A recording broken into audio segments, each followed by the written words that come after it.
Welcome to SMC. आज की इस वीडियो में हम सीखने वाले हैं प्रतिस्थापन विधि। हमारे पास दो चर वाले रैखिक समीकरण दिए गए हैं जिन्हें हमें प्रतिस्थापन विधि द्वारा हल करना है। तो हमारे पास समीकरण क्या दिए गए हैं कि x प्लस वाई बराबर 5, ये हमारे पास पहला समीकरण है। दूसरा समीकरण क्या है कि 2x माइनस 3y बराबर 4। इन दोनों समीकरणों को हमें प्रतिस्थापन विधि द्वारा हल करना है। तो प्रतिस्थापन विधि क्या होती है? किसी भी एक समीकरण से हमें मान को प्रतिस्थापित करना होता है और उसे रखकर हमें मान निकालना होता है। तो क्या करना होता है? सबसे पहले एक आसान समीकरण देखना होता है हमें कि दोनों में से आसान समीकरण क्या है। तो हमारे पास इन दोनों में से आसान समीकरण क्या दिख रहा है? मुझे तो दिख रहा है पहला समीकरण, जो क्या है कि x प्लस वाई बराबर 5। ठीक है, तो क्या करेंगे हम? सबसे पहले करेंगे समीकरण एक से।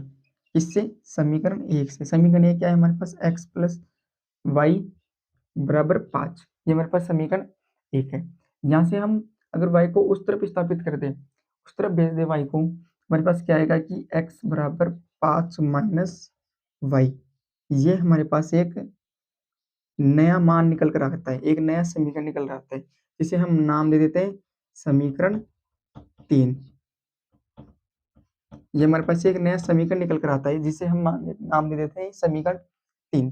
ठीक है, अगर हम इस x का मान समीकरण 2 में रखते हैं, अगर हम इस x के यानी कि इस समीकरण 3 को अगर हम समीकरण 2 में रखते हैं, तो हमारे पास y का एक एक्चुअल यानी कि y का हमारे पास एक मान निकल कर आ जाएगा। तो क्या करेंगे हम अब? तो अब हम क्या करेंगे यहाँ पर? x का मान समीकरण 2 में रखने पर,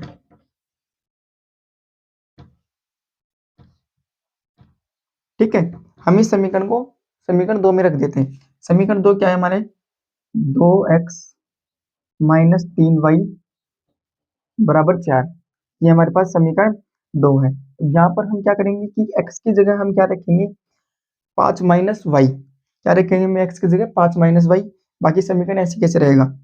यानी कि 2 5 माइनस वाई माइनस 3y बराबर 4। ठीक है, अब इसे हम और सोल्व कर लेते हैं। कैसे करेंगे?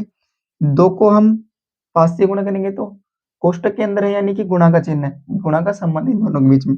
2 गुणा 5 10 माइनस, ठीक है, 2 और 4, यानी कि 2 को y से गुणा करेंगे तो 2y माइनस 3y बराबर 4।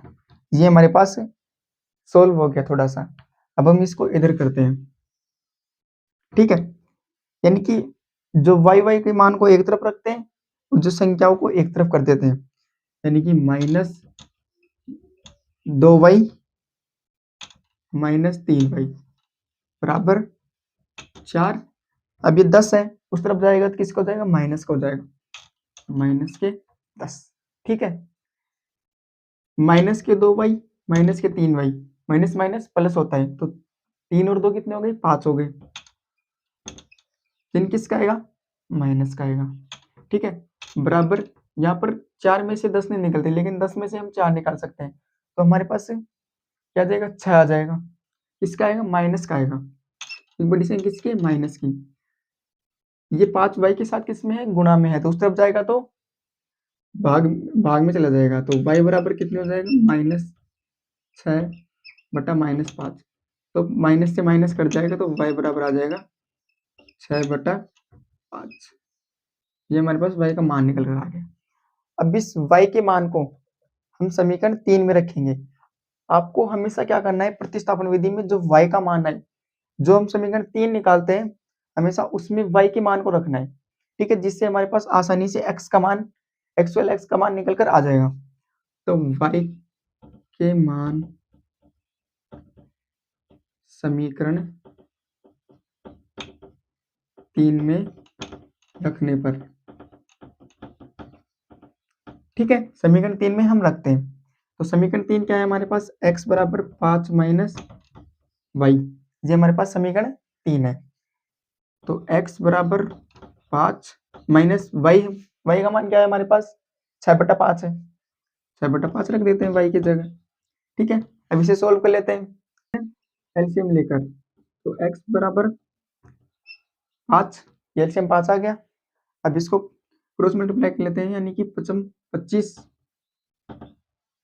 माइनस, ठीक है, 5 एकम 5, ये 6, ठीक है।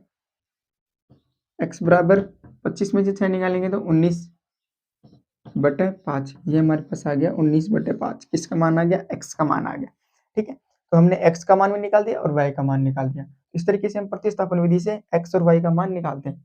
तो आई होप कि आपको वीडियो से कुछ सीखने के लिए मिला होगा। तो ऐसी एजुकेशनल वीडियोज के लिए हमारे चैनल को सब्सक्राइब कर लेना। Thank you.